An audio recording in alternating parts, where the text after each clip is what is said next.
आज मैं उन अफराद से मुखातब हूँ जो सारी उम्र रोना रोते रहते ने कि जनाब असी नहीं कुछ कर सकते, असी ते बड़े माड़े लोग हाँ।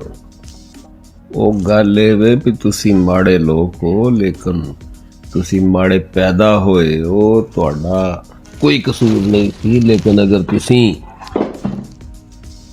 बाद भी सारे कुछ होने के बावजूद अल्लाह ने तुहानू सेहत दी तो तुसी फिर भी माड़े दे माड़े हो, उनदे विच फिर तुहाडा कसूर नहीं, तुहाडियां पॉलिसियां दा कसूर है। ते अज मैं कुछ गल्लां दसना वा जिन्हां दे वजह तो तुसी माड़े हो।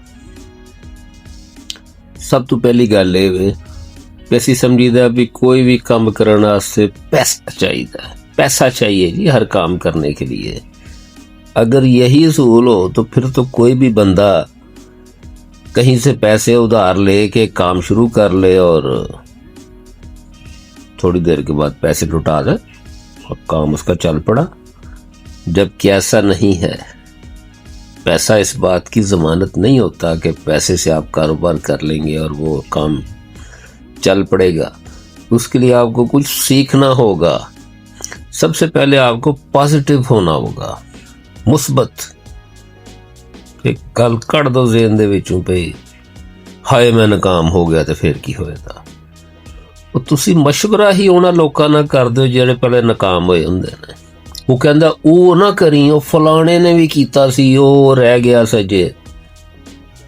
ते जदों मशवरा ही उन्हां दे नाल करना है, जिन्हें आखना वो रह गया सी, ते फिर ते तुसी कोई काम नहीं करना। दूसरी गल हुंदी भी तुसी रिस्क लैन तो डरदे हो। दो बंदे एक जैसे एक रिस्क ले लैंदा है,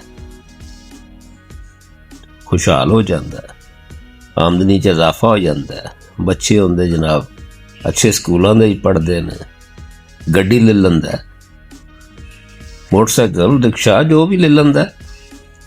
दूसरा सारी उम्र सोचता रह जाता है हाय अगर मैं नाकाम हो गया तो फिर की करा ना। मैं कुछ दोस्तों नूं जानना वा, यकीन करो कि जेड़े 35 साल तो यही प्लानिंग करते पे ने भी की काम करिए, केड़ा काम है भी जड़ा सानू करना चाहिए।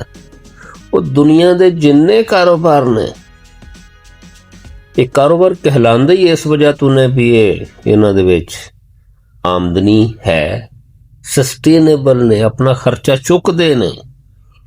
सिर्फ गल वे कि तुसी कोई काम शुरू करन तो पहले एक महीना किसी शय नूं ऑब्जर्व कर लो। ना काम करो मेरी मना बड़ी है जी मैं फलाने दे कोल काम नहीं करना, ना करो। लेकिन ये किसी नूं ऑब्जर्व कर लो, अल्लाह बरकत पा देगा। अगली गल ये भी असी जिहड़ा ना माड़ा उन्होंने असल बचपन तो गए दस दिता जाता भी गुजारा करना है, बस रोटी कमानी है, बस रोटी पूरी करनी है, बस उनके ज़हन दे विच ये गल पा दी जाती है कि तू बेचारा है, तू बस अपनी रोटी कमान दे काबल होना। यकीन करो रोटी इंसान दा तवाकब करती है। फिर एक वक्त वो भी होंदा भी वो इस चीज़ नूं अपनी तकदीर दा हिस्सा मान लैंदा है।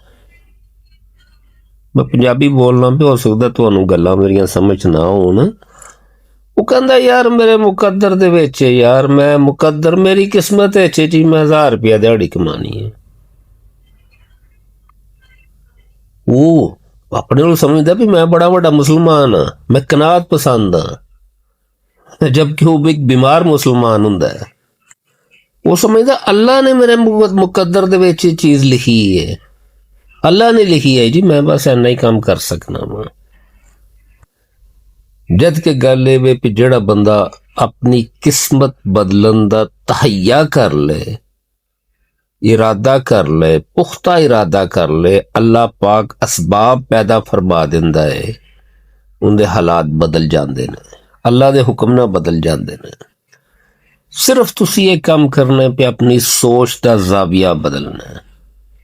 अगर किसी ने मेरी ये गल बुरी लगी है तो मैं माजरत खां हाँ, लेकिन एक गल याद रखो, गरीबी कोई जुर्म नहीं, लेकिन गरीबी नू कबूल कर लेना एक सजा बन जाती है तुहाडे बच्चों वास्ते। खुदारा निकलन वास्ते कुछ ना कुछ करो। अगर तुहानू एक गल कौड़ी लगी होए तो खुदारा इनू हजम कर जाना, क्योंकि कड़वी गल सुन के ही बंदे नू कुछ एहसास हुंदा है कि मैनू कुछ करना है। उनदे विचों कोई दुरुस्तगी दा पहलू, खैर दा पहलू उनदे विचों निकलदा है।